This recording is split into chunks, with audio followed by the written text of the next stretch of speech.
दोस्तों आज का प्रश्न है कि क्या मरे हुए सांप का जो सिर होता है वो बहुत समय तक जीवित रहता है? क्या मरा हुआ सांप भी डस सकता है जिससे लोगों की मृत्यु हो सकती है?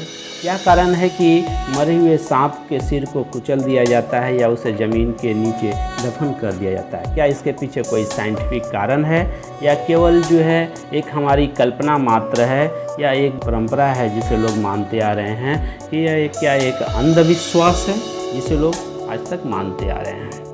तो चलिए इस प्रश्न के उत्तर की खोज में देखते हैं कि क्या इसके पीछे का कारण है कि मरे हुए सांप का जो सिर जो है कुचल दिया जाता है या उसे मिट्टी में दफन कर दिया जाता है। तो इसके जवाब लेने के लिए डिस्कवरी चैनल पर एक शो आता है मैन वर्सेस वाइल्ड, और मेरे सवाल का जवाब उसी में बताए गए तथ्यों के ऊपर आधारित है। इस शो में जो व्यक्ति बियर ग्रिल्स है उनको अनेकों समय पर सांप को मारकर खाता हुआ देखा जा सकता है, और जब भी सांप को मारते हैं उसके बाद उसका सिर काटकर उसको एक जगह पर मिट्टी में गहरा दबा देते हैं। इसका कारण वे यह बताते हैं कि सांप की विष ग्रंथि उसके मुंह में होती है। सांप वहीं से व्यक्ति के शरीर में विष को प्रवेश कराता है।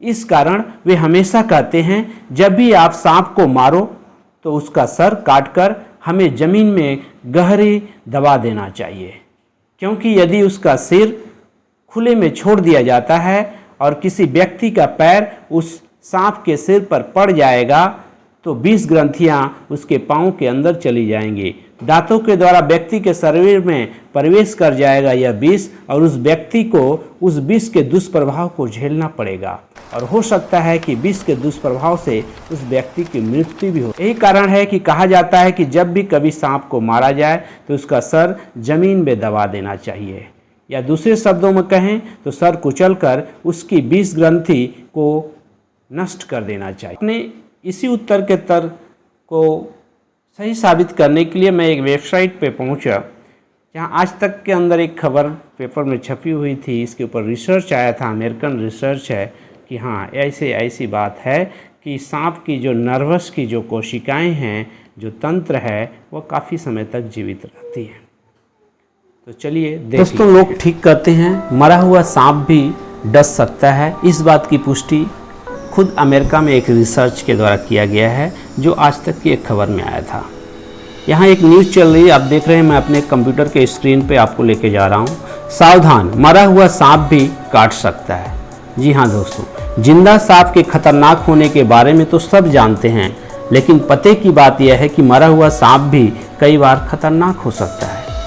सांपों में मरने के कई घंटों बाद भी चेतना रहती है। अमेरिका की यूनिवर्सिटी ऑफ अरकानसास के प्रोफेसर स्टीवन बियॉपर ने कहा, सांपों में मरने के बाद भी उनके शरीर में मौजूद आयन सक्रिय रहते हैं, जो सांपों की नव कोशिकाओं में होते हैं। तुरंत मरे हुए सांप के साथ छेड़छाड़ की जाती है तो नव कोशिकाएं वाहिकाएं सक्रिय उठती हैं, उसमें आयनों में गति आती है। यह गतिविधि मांसपेशियों में गति उत्पन्न करती है और काटने या डसने जैसी क्रिया को प्रेरित करती है। बियॉपर ने कहा, कोबरा और रैटर स्नैक जैसे विषैले सांपों में मरने के कई घंटों बाद तक काटने या डसने वाली चेतना दिमाग में सक्रिय रहती है। पत्रिका लाइफ साइंस में छपे लेख के मुताबिक बियॉपर ने कहा, सामान्य तौर पर माना जाता है कि सांपों में मरने के कुछ घंटों बाद तक चेतना बाकी रहती है। यह गुण विशेष करके ठंडे रक्त वाले जो प्राणी होते हैं उनकी कशेरुकी जंतुओं में ऐसे लक्षण पाए जाते हैं। इसलिए दोस्तों सावधान रहें। यदि किसी भूलवश, वैसे तो सांप को मारना नहीं चाहिए, यदि किसी भूलवश यदि मार दिया है तो उसके सिर को जो है मिट्टी के अंदर दफना देना चाहिए, जिससे जो है आने वाले दिनों में किसी को खतरा नहीं रहे।